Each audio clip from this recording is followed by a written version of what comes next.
来继续来看，民进党伫台中市第6选区，这个立委的初选嘛是真有拼头。目前正咧进行电话民调，参选的有3个：前议员何敏成的后生何坤林，新潮流系号称是黄国书的接班人黄守达，也阁有正国会江条国沙抢进，每一个人拢步数真短。何坤林是找立法院的副议长蔡其昌来支持。黄守达是找鸡排妹郑家纯来徛台，那江条国是邀请到台南市的立委陈廷辉来邮票，这个阵会是真激烈。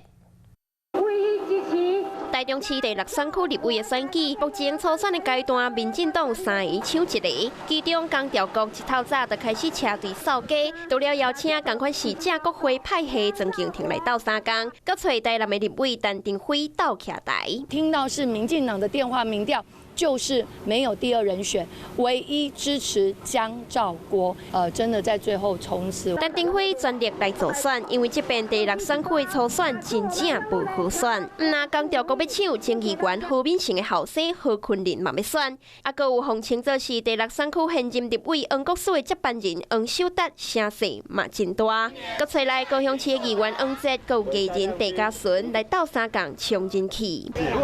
何坤林输人唔输阵，找来立法院的副议长蔡其昌做会到公庙拜拜。还没出国他就先约了，